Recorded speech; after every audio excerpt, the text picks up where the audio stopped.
உங்கள் சத்யாவில் குளு குளு ஏசி ஆஃபர்.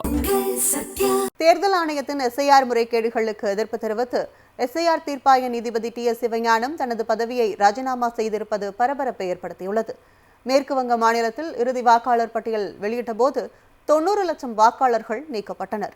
இதனை எதிர்த்து தொடரப்பட்ட வழக்கில் நிராகரிக்கப்பட்ட வாக்காளர்கள் மேல்முறையீடு செய்ய ஏதுவாக 19 தீர்ப்பாயங்களை உச்சநீதிமன்றம் அமைத்தது.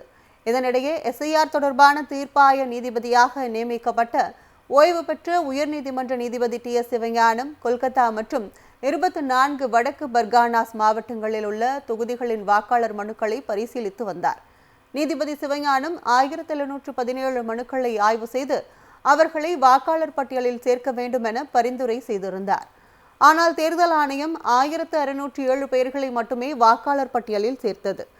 இந்த நிலையில் தேர்தல் ஆணையத்தின் செயல்பாட்டுக்கு எதிர்ப்பு தெரிவித்து நீதிபதி டி.எஸ். சிவஞானம் ராஜினாமா செய்துள்ளதாக தகவல் வெளியாகியுள்ளது.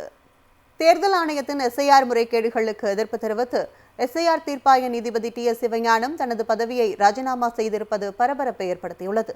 மேற்கு வங்க மாநிலத்தில் இறுதி வாக்காளர் பட்டியல் வெளியிட்ட போது 90 லட்சம் வாக்காளர்கள் நீக்கப்பட்டனர். இதனை எதிர்த்து தொடரப்பட்ட வழக்கில் நிராகரிக்கப்பட்ட வாக்காளர்கள் மேல்முறையீடு செய்ய ஏதுவாக 19 தீர்ப்பாயங்களை உச்சநீதிமன்றம் அமைத்தது. இதனிடையே எஸ்ஐஆர் தொடர்பான தீர்ப்பாய நீதிபதியாக நியமிக்கப்பட்ட ஓய்வு பெற்ற உயர்நீதிமன்ற நீதிபதி டி.எஸ். சிவஞானம் கொல்கத்தா மற்றும் 24 வடக்கு பர்கானாஸ் மாவட்டங்களில் உள்ள தொகுதிகளின் வாக்காளர் மனுக்களை பரிசீலித்து வந்தார். நீதிபதி சிவஞானம் 1717 மனுக்களை ஆய்வு செய்து அவர்களை வாக்காளர் பட்டியலில் சேர்க்க வேண்டும் என பரிந்துரை செய்திருந்தார்.